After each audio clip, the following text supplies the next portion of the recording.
Salut, alors dans cette vidéo il y a deux parties. La première, vous allez voir, c'est un jour où j'ai testé la distance max que pouvait faire mon racer au ras du sol, près de la mer. Mon objectif c'était de voir si jamais à 20 cm voire moins du sol la radio elle coupe, puisque je vous rappelle une longueur d'onde ça peut se faire manger par le sol.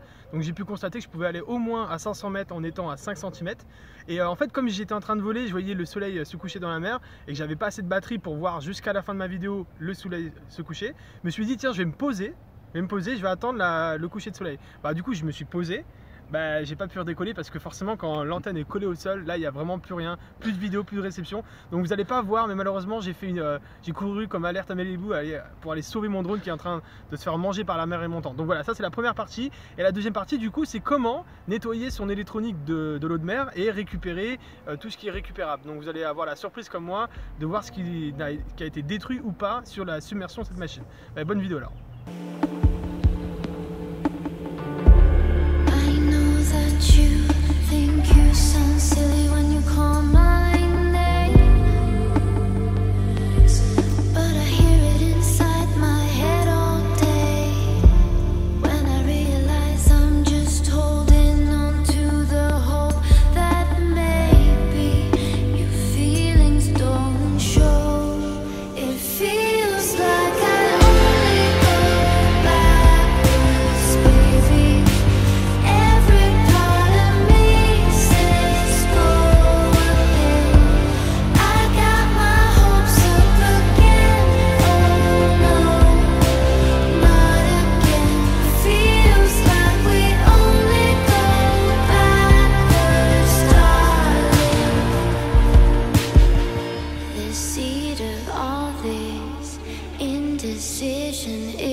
C'est chaud.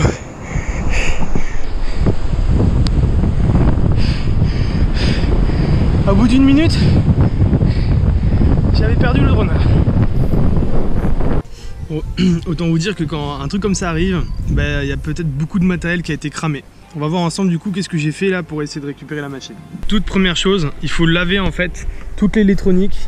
Donc d'abord on démonte la machine, on récupère toute l'électronique et on la passe le plus vite possible à l'eau douce, et le mieux étant l'eau déminéralisée. Pourquoi? Parce qu'en fait c'est les minéraux qu'il y a dans l'eau qui créent des courts-circuits, qui font la conduction, qui augmentent la conductivité. Et voilà, donc moi j'ai utilisé un truc qui sert à pulvériser de l'eau. Avec un peu de pression c'est mieux. Donc voilà. Alors ça faut le faire tout de suite, c'est juste après la récupération du drone. Le plus vite possible vous le nettoyez, c'est pour ça que je ne l'ai pas filmé, je l'ai fait hier soir. Donc maintenant on va voir les autres étapes. On va prendre le bon vieux W40, c'est un lubrifiant mais aussi qui chasse l'humidité. C'est un moyen en fait, après d'avoir rincé l'électronique et d'avoir un peu brossé avec une petite brosse à dents, en fait j'asperge toute l'électronique de ce truc là, le W40, j'en mets partout. Je frotte délicatement dans plusieurs sens, c'est-à-dire dans le sens comme ça par exemple, pour que les composants qui soient dans ce sens, j'arrive avec les poils à aller un peu partout, et dans l'autre sens pour pouvoir chasser en fait tous les résidus de sel, de gravier, de tout quoi. Il faut tout enlever, et le W40 ça permet justement de faire partir à peu près toute la saloperie qui a pu s'accrocher. Et vous allez pouvoir observer qu'en fait en général c'est sur la partie plus de l'électronique que ça crame. Alors, je vais vous montrer un exemple. Il y avait un de mes ESC qui était moins bien protégé que les autres, c'est celui-là. Et je vais vous montrer en macro Voilà, c'est lui qui a pris au niveau du plus, il a fait un effet catalyse en fait. Hein. C'est-à-dire que comme l'eau salée conduit bien l'électricité, le 6S de la lipo a fait des courts-circuits un peu partout.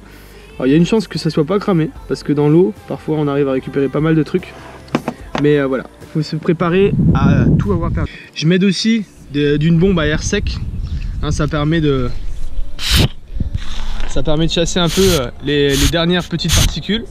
Donc ça c'est super pratique aussi pour virer le reste de W40. Le mieux étant d'utiliser un nettoyant fluide soudure, où en fait c'est une sorte d'une petite brosse où en fait tu mets un petit peu de produit. Voilà, j'en ai pas mis un peu, j'en ai mis beaucoup. Et ça par contre c'est pas du tout agressif pour les circuits électroniques, c'est fait pour. Et là je me débrouille pour bien nettoyer et enlever tout le W40. A savoir que en général c'est la caméra FPV qui est la plus fragile et qui lâche en premier sur l'immersion d'un drone, que ce soit en eau douce ou en eau salée, mais surtout en eau salée.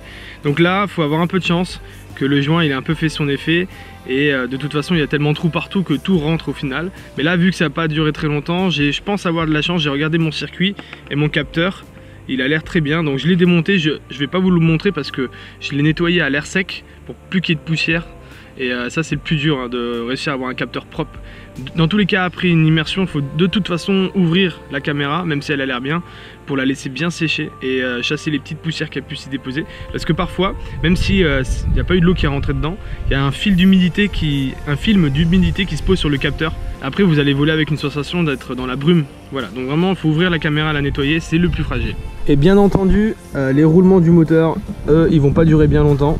Je sens déjà que c'est plus du tout aussi smooth que sur le dernier vol. Il faut que j'accepte le fait que j'ai les roulements de moteur à changer dans quelques vols.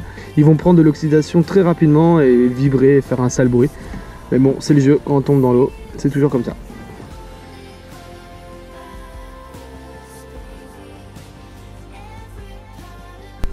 Ah, une chose qui est importante, c'est qu'il faut essayer le plus possible de nettoyer le processeur de la carte de vol.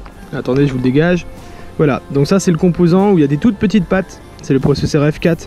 Et lui, entre chaque patte, il faut vraiment être sûr qu'il n'y a pas de petits cristaux de sel ou n'importe quoi de saloperie qui peut faire un court-circuit entre deux pattes. Là c'est vraiment important de nettoyer cette zone là. J'ai l'impression que ma carte de vol elle n'a pas pris cher, il n'y a aucune trace de vert de gris comme on peut voir sur les plus en général. Mais bon, ça veut pas dire qu'elle est pas morte, hein. Bon voilà, maintenant que c'est bien séché, hein, j'ai laissé sécher toute la journée sur un pare-brise au soleil, donc je pense qu'il n'y a plus d'humidité. C'est le moment de voir si ça va rebooter.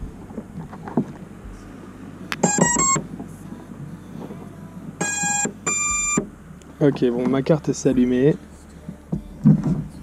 J'ai un ESC qui n'a pas de LED, mais lui, c'est possible que ça soit normal, parce que j'avais cassé la LED. Lui par contre il est tout bizarre. Il a le... Ah c'est le... Ok, ça c'est juste la LED qui marche pas bien. Et celui-là on sait pas. Je vais rebrancher. Je vais rebrancher celui-là pour voir si quand il boot, il vibre dans mes doigts ou pas. En fait c'est pour ceux qui savent pas et qui vont le découvrir dans cette vidéo. Le bruit que vous entendez des drones quand ils s'allument, en fait c'est les moteurs qui vibrent. C'est les ESC qui envoient des commandes un peu spéciales et ça fait vibrer la cloche, ce qui fait le bruit de démarrage. Donc là je vais le tenir la cloche pour sentir la vibration. Non, le ESC il est mort. Il n'y a plus d'alimentation. Et lui... Ouais, lui c'est bon, il boot. Donc pour l'instant j'ai peut-être cramé qu'un seul ESC. Ok, maintenant on va voir le récepteur radio. J'aimerais bien qu'il marche celui-là parce que ça coûte super cher.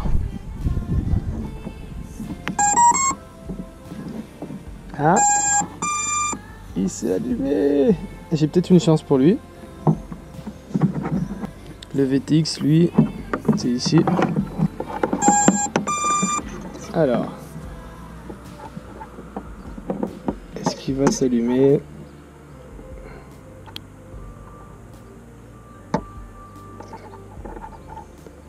Eh non, a priori j'ai aussi cramé le VTX. Ok. Du coup je vais prendre un autre VTX. je vais prendre un autre VTX et le brancher à la connectique. Comme ça, si jamais l'autre VTX qui marche bien ne marche pas, ça vient de la connectique. Et sinon, c'était bien le VTX.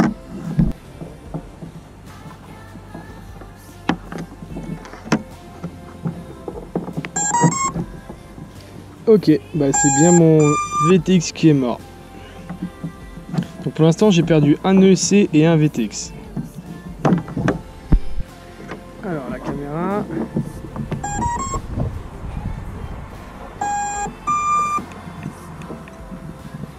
Yes, eh ben elle fonctionne. Ah c'est une bonne nouvelle ça. Ah c'est une super bonne nouvelle. Parce que ça aussi c'était cher. Ok, bon, normalement j'ai juste cramé un VTX. Le Tramp il a pas survécu.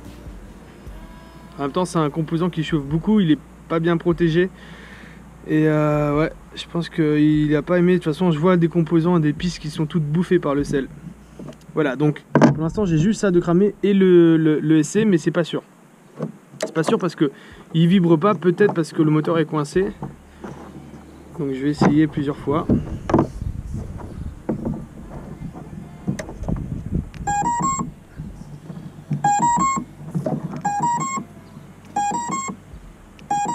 Non, il veut pas savoir. Non, je pense qu'il est mort. Pourtant, c'est bizarre, il a aucun signe visuel de défaillance. Il est comme les autres.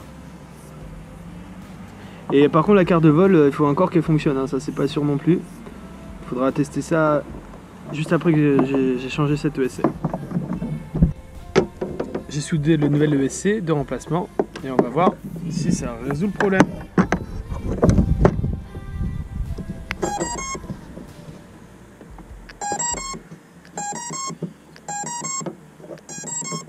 Ben voilà. C'est bon, on a tout bon. Hop. C'est parfait. Maintenant je vais tester les moteurs avec la carte de vol, avec avec la glissière sur Betaflight, voir qui est quoi. Parce que là, vu que c'est tout démonté, je sais pas qui est le moteur 1, moteur 2, etc. Ah, ça fait plaisir. Tout le monde court. Maintenant, est-ce que tout le monde est à sa place? Donc, moteur 1, vous êtes à l'appel. Ah, bah du coup, j'ai inversé ce moteur. Ça, c'est le 1. Ça, c'est le 2. Ça c'est le 3. Ça c'est le 4. Ok, il y a tout qui est inversé. Il va falloir tout reprendre. Voilà, j'ai pu tester la machine. Tout fonctionne à part le SC, le VTX comme je vous ai dit. J'en suis super content. Normalement c'est pire que ça à l'eau de mer. Donc voilà, vous pouvez peut-être prendre conscience de ne pas faire des erreurs comme moi, de tester du matériel devant de l'eau salée qui est en train de monter. J'espère que ça vous a bien instruit et faites attention à vos prochains vols au-dessus de la mer. On peut quand même voir que le Crossfire, ça permet d'aller vraiment très loin et très bas.